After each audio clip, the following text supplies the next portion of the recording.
Dear students, नमस्कार। आज का अपना जो टॉपिक है वो है प्रेजेंट सिंपल अथवा इंडेफिनिट टेंस। सबसे फर्स्ट जो टेंस है प्रेजेंट सिंपल टेंस, और प्रेजेंट सिंपल टेंस की जो हेल्पिंग वर्ब होती है वो डू और डज होती है। प्रेजेंट सिंपल टेंस की हेल्पिंग वर्ब क्या होती है? डू और डज होती है। और इसकी हिंदी के अंदर जो पहचान होती है, हिंदी पहचान, जिन हिंदी वाक्यों के अंत में, जिन हिंदी वाक्यों के अंत में ता है, ती है, ते है, आदि वर्ड आते हैं तो वे प्रेजेंट सिंपल टेंस होता है। कौन सा टेंस होता है? Present simple. Present simple tense. और इसकी हेल्पिंग वर्ब क्या होती है? डू और डज होती है। अब हर एक टेंस के अंदर मेनली जो सेंटेंस होते हैं वो 4 प्रकार से बनाए जाते हैं। कितने प्रकार से बनाए जाते हैं? 4 प्रकार से। वैसे सेंटेंस 6 प्रकार के होते हैं, ठीक है। सबसे पहला है जो अफर्मेटिव सेंटेंस यानी पॉजिटिव या सिंपल सेंटेंस। सेकंड है नेगेटिव, और थर्ड इंट्रोगेटिव, और फोर्थ इंट्रोगेटिव नेगेटिव सेंटेंस। और जो फिफ्थ है वो WH वर्ड वाला होता है, और जो लास्ट जो होता है वो WH वर्ड नेगेटिव सेंटेंस होता है, ठीक है। सबसे पहले जो अफर्मेटिव सेंटेंस है, सबसे फर्स्ट कौन सा है? Affirmative sentence.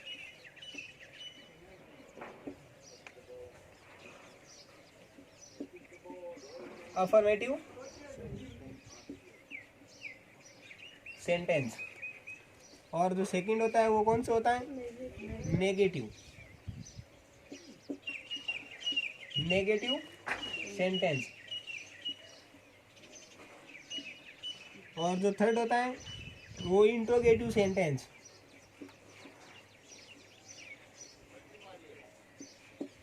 Interrogative sentence. और जो फोर्थ होता है वो interrogative negative sentence. Interrogative negative sentence.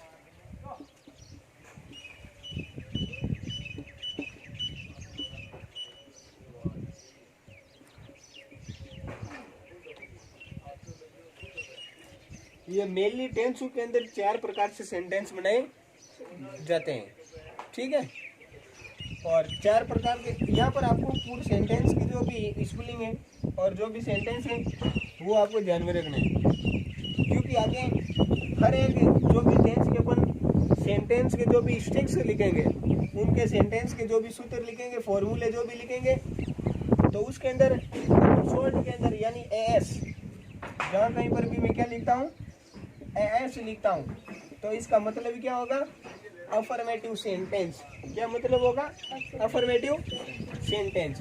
और जहाँ पर शॉर्ट के अंदर मैं NS लिखता हूँ तो इसका मतलब क्या होगा? नेगेटिव सेंटेंस, ठीक है। और थर्ड जो है वो कौन सा है? Interrogative sentence. तो इसको क्या लिखेंगे अपन? IS। कौन सा होगा ये? Interrogative sentence. और जो फोर्थ है वो कौन सा है?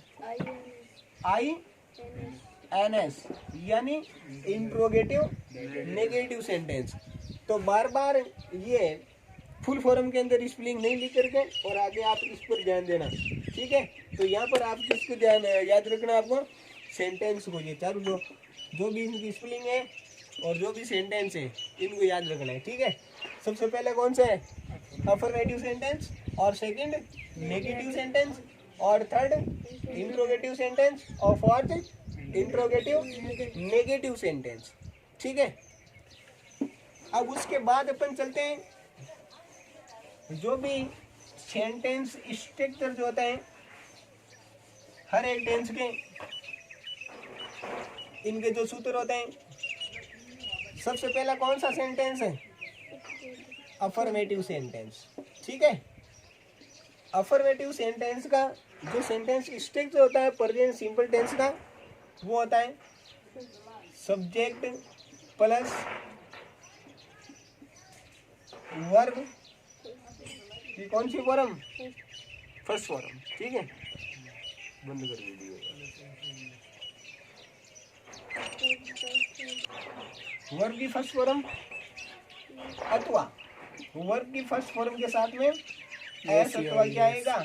ईएस आएगा। ठीक है, और उसके बाद क्या आएगा? ऑब्जेक्ट आएगा। उसके बाद क्या आएगा? ऑब्जेक्ट। हर एक सेंटेंस के अंदर एक अदर वर्ड होता है और डब्लू। और का मतलब क्या होता है? अदर। और डब्लू का मतलब क्या होता है? वर्ड होता है। यानी हर एक सेंटेंस के अंदर कोई भी अतिरिक्त जो वर्ड होता है, अदर वर्ड जो होता है, वो सेंटेंस के कहाँ पे आता है? लास्ट के अंदर आता है। कहाँ पे आता है? लास्ट के अंदर। और इस प्रेजेंट सिंपल टेंस के अफर्मेटिव सेंटेंस के अंदर इस टेंस की जो हेल्पिंग वर्ब डू और जो डज है, इसका यूज नहीं किया जाता है। ठीक है, और सेकंड जो सेंटेंस है वो है नेगेटिव सेंटेंस। कौन सा सेंटेंस है? Negative sentence. और जो नेगेटिव सेंटेंस है, नेगेटिव सेंटेंस का जो स्ट्रक्चर होगा वो क्या होगा? सब्जेक्ट प्लस क्या आएगा? हेल्पिंग वर्ब क्या आएगी? डू और डज। यानी हेल्पिंग वर्ब आएगी इसकी डू और डज, और उसके बाद में क्या आएगा? नॉट आएगा। उसके बाद में क्या आएगा? नॉट। और उसके बाद वर्ब की कौन सी फॉर्म आएगी? First form. ठीक है, वर्ब की फर्स्ट फॉर्म आएगी और उसके बाद में क्या आएगा? ऑब्जेक्ट आएगा। और लास्ट के अंदर कोई भी यदि उस सेंटेंस के अंदर अदर वर्ड हो तो वो अदर वर्ड आ जाएगा। ठीक है, और जो थर्ड जो सेंटेंस है इंट्रोगेटिव सेंटेंस। इंट्रोगेटिव सेंटेंस यानी कोई भी सेंटेंस, इंट्रोगेटिव जो सेंटेंस है इसका मतलब क्या होता है? इंट्रोगेटिव यानी प्रश्नवाचक वाक्य। ठीक है, तो इसके अंदर अपन को पता है कि क्वेश्चन मार्क क्या लगता है? सिंबल लगता है। इसका ध्यान रखना। कोई भी सेंटेंस किसी भी टेंस का इंट्रोगेटिव और इंट्रोगेटिव जो नेगेटिव सेंटेंस होता है, इन दोनों सेंटेंस के अंदर लास्ट के अंदर क्या लगता है? Question mark symbol. ठीक है, उसके बाद इंट्रोगेटिव सेंटेंस का जो फॉर्मूला है, इंट्रोगेटिव सेंटेंस के अंदर सबसे पहले हेल्पिंग वर्ब क्या आएगी? डू और डज आएगी। और हेल्पिंग वर्ब के तुरंत बाद में क्या आएगा? सब्जेक्ट आएगा। और सब्जेक्ट के बाद में क्या आएगा? वर्ब की कौन सी फॉर्म आएगी?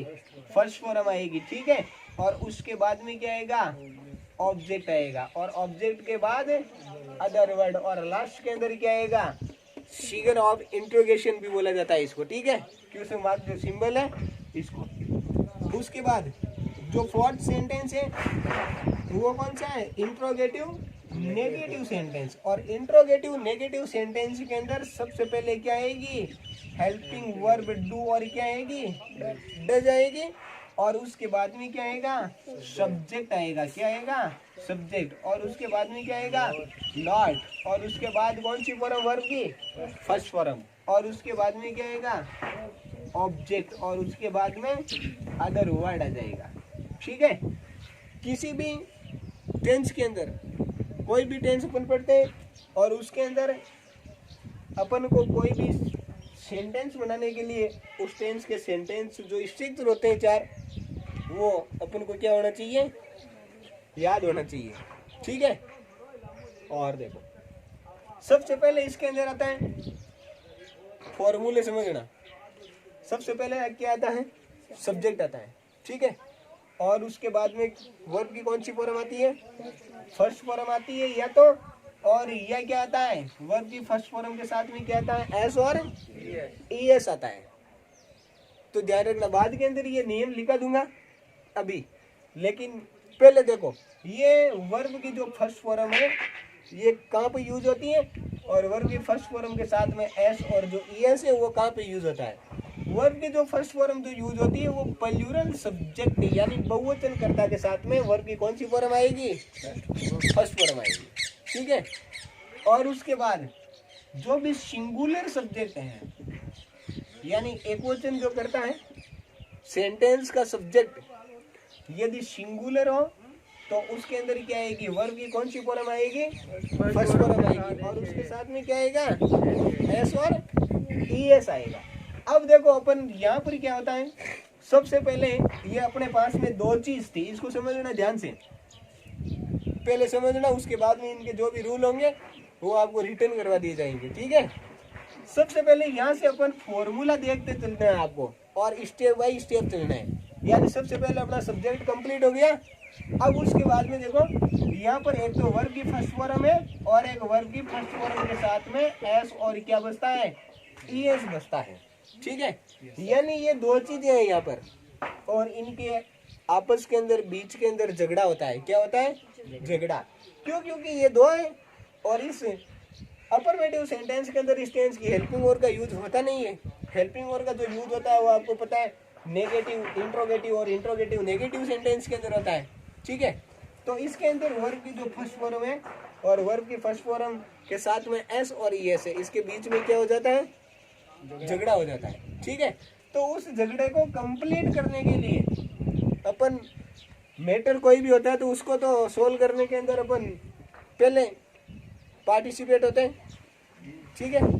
इसलिए देखो वर्ब की जो फर्स्ट फॉर्म होती है इसको भेज दिया सिंगुलर सब्जेक्ट के साथ में, किसके साथ में, सिंगुलर सब्जेक्ट, सॉरी किसके साथ में, प्लूरल सब्जेक्ट के साथ में, ठीक है। कौन से सब्जेक्ट के साथ में, प्लूरल सब्जेक्ट के साथ। और जो वर्ब की फर्स्ट फॉर्म के साथ में जो एस और ईएस होता है इसको किसके साथ में भेज दिया, सिंगुलर सब्जेक्ट के साथ, किसके साथ, सिंगुलर सब्जेक्ट के साथ। यानी इनके बीच में जो भी झगड़ा चल रहा था वो वर्ब की फर्स्ट फॉर्म को, तो इनको झगड़े को सॉल्व करने के लिए वर्ब की फर्स्ट फॉर्म को तो भेज दिया प्लूरल सब्जेक्ट के साथ में, और वर्ब की फर्स्ट फॉर्म के साथ में एस और ईएस था उसको किसके साथ में भेज दिया, सिंगुलर सब्जेक्ट के साथ में। ये तो झगड़ा अपन ने कंप्लीट कर दिया, यस सर, ठीक है। लेकिन उसके बाद में देखो यहाँ पर आगे अपन चलते हैं, तो वर्ब के फर्स्ट फॉर्म को अपन ने सिंगुलर सब्जेक्ट के साथ में तो भेज दिया, लेकिन इसके अंदर एक झगड़ा और चल रहा है इनके दोनों के बीच के अंदर, ठीक है। और वो किसके बीच में चल रहा है, एस और ईएस के बीच में चल रहा है। क्यों, क्योंकि ये भी दो है तो इनका भी कुछ ट्रीटमेंट तो करना ही पड़ेगा। क्यों, क्योंकि इनको तो अपन ने सुलझा दिया तो इनको उलझाएंगे थोड़ी रखेंगे अपन, ठीक है। तो उसके बाद में देखो सबसे पहले एस और जो ईएस होता है तो इसका भी एक रूल होता है, और इनका क्या रूल होता है कि जिन वर्ब्स का जो लास्ट लेटर होता है, जो अंतिम अक्षर होता है वो क्या होता है, X O S H C H और डबल एस होता है, तो उनके साथ में किसका यूज होता है, ईएस का यूज होता है। किसका यूज होता है, ईएस का। जिन वर्ब्स का, ये ध्यान रखना आपको कि जिन वर्ब्स का लास्ट लेटर, यानी जो भी वर्ब है उसका जो अंतिम जो लेटर है, लास्ट जो लेटर है, अंतिम अक्षर है, उसका क्या होना चाहिए, last letter X O S H C H और डबल एस होता है, ठीक है। तो उसके अंदर क्या आता है, ईएस आता है, ठीक है। वर्ब का ध्यान रखना। और जो वर्ब जो आइडेंटिफाइड होती है, यानी अपन वर्ब का जो पहचान होती है वर्ब की, वो किस प्रकार से कर सकते हैं। वर्ब का मतलब होता है क्रिया। क्या मतलब होता है, क्रिया, ठीक है। और किसी भी सेंटेंस के अंदर किसी भी काम का करना या होना क्या कहलाता है, क्रिया कहलाता है, ठीक है। कोई भी उसके अंदर जो वर्क है वो होता है, और वो वर्क होता है वो क्या होती है, वर्ब होती है, ठीक है। लेकिन यदि आपको इस प्रकार से याद नहीं रहता है तो ज़्यादातर क्या होता है 80% और 80 से अबव भी जो वर्ड्स होती है उसका आप हिंदी के अंदर यदि ट्रांसलेट करोगे तो उसका लास्ट जो वोवल जो साउंड होगी, और अपन बोलेंगे तो उसके अंदर लास्ट जो वर्ड होगा वो ना आएगा। क्या आएगा, ना।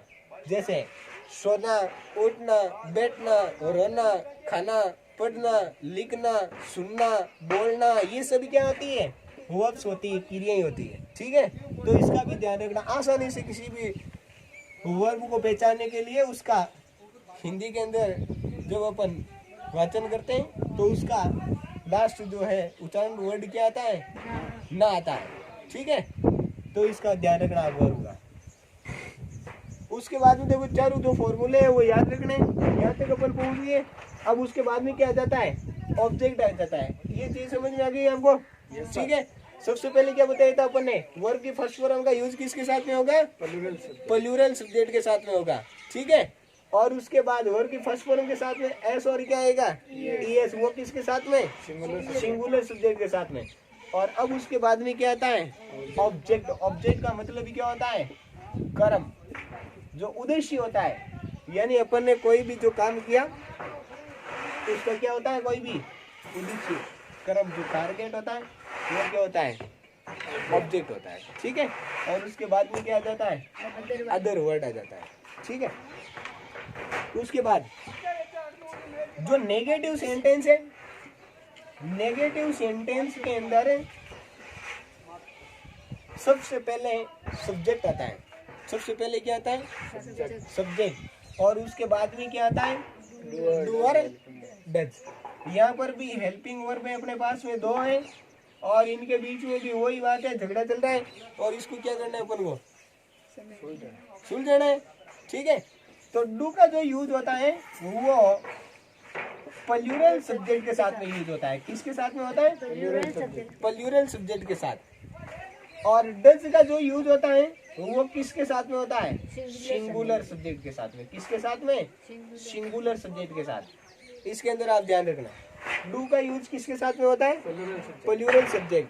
ठीक है, और डज का जो यूज होता है वो किसके साथ में होता है, सिंगुलर सब्जेक्ट के साथ में।